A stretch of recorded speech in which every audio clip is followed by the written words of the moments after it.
This Man Up channel that I decided to come up with was to give young lads advice about how to be a man and how to act as a man.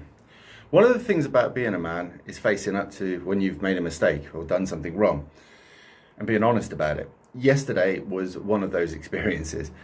I've been driving trucks for, let me think, about 10 years. I've been driving cars since I was 10. I've been doing mechanics since I was 14.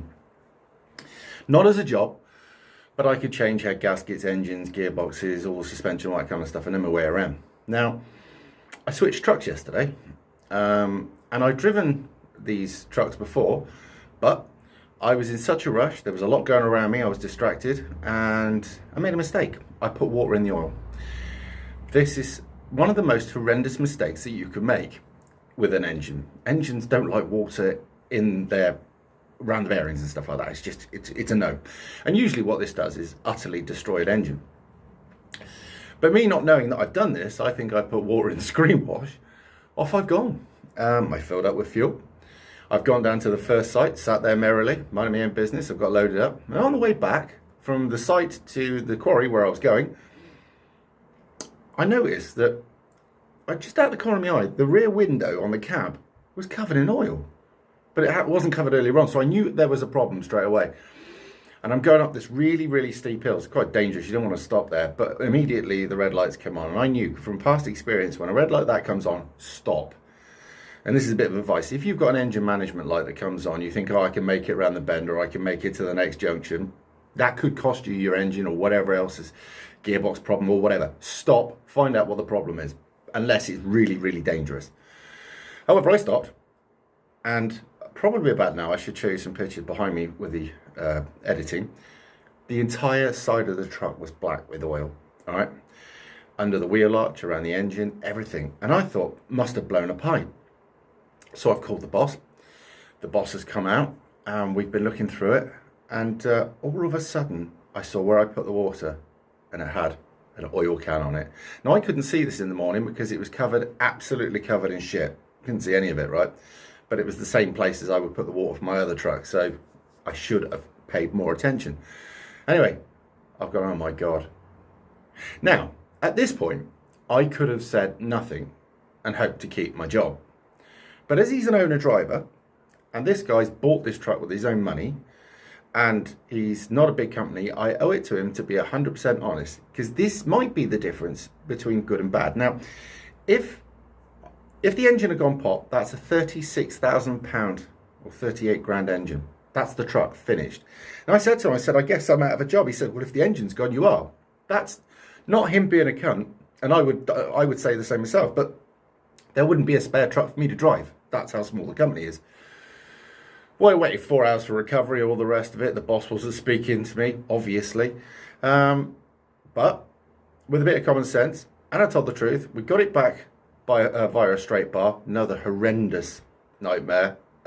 If you've ever straight barred through country lanes in a truck, if you haven't, it's an experience. Anyway, gets it back. I get a text last night. You're a very lucky boy. You don't seem to have done any damage to the engine. And I was very, very lucky. But if I'd have lied to him, what would they have done? They would have spent hours and hours searching for the problem, looking, which would cost him a lot more money. And they might have ended up stripping the engine down when perhaps there, as you've now found out, there was no need. But you have to be honest. Even if it cost you your job, you keep your self-respect, you keep your integrity. People might think you're a pillock for putting water in the oil. I did. I've never felt so mortified and embarrassed in all my life. If I'd have done it to myself, I'd have felt like a twat. But because I did it to somebody else, I was mortified because I wouldn't want that done to me. But because we were honest, and also, good Lord was looking down on me and we had some luck, that truck lives to fight another day, and so do I. But your word is your bond. And the moment people give you a label as being a bullshitter, you never get it back. Now, what am I now, 47? So, been driving since I was 10. You are going to make a stupid mistake at some point. And that was it. I still feel like fucking awful about it. I want to drink myself stupid, but that will get you nowhere, so don't do it. But I thought I'd mention this and use this as an example to tell you about how stupid I feel, but you need to be honest. There's many other applications in life that you should be honest. Well, at every opportunity you can be. Now, if being honest is going to hurt somebody, this is where we get into difficulty. Do you tell somebody a white lie? Well, that really depends on you and on the situation. If you're in a relationship, I've known some blokes, the woman goes, does my bum look big in this? And he goes, nah, looks big in everything. That's bad. That's not tactful. There is such a thing as tact. If the woman says, do you think I've put on some weight? Don't lie and say no when she blatantly has. But there are ways of telling her, yeah, but I love you. It puts her mind to rest that, yeah, you know, you haven't thought anything less of her or gone off her, but you're not going to lie to her, because saying that you haven't put on weight, it's just stupid. There's 101 reasons why you shouldn't lie.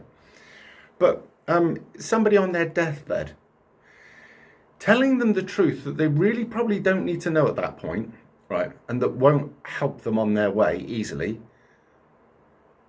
maybe you're excused then. But it's using common sense. But yeah, generally speaking, in most applications in life, tell the truth. All right? It's good for your soul. It's good for your integrity. It's good for your mind. It's good for your reputation. And above all, it's the right thing to do. Anyway, I hope this has been of some use to you. And now I'll go off on my other channel and talk about the political correctness that applies to one football team but not another. So I'll see you in a bit.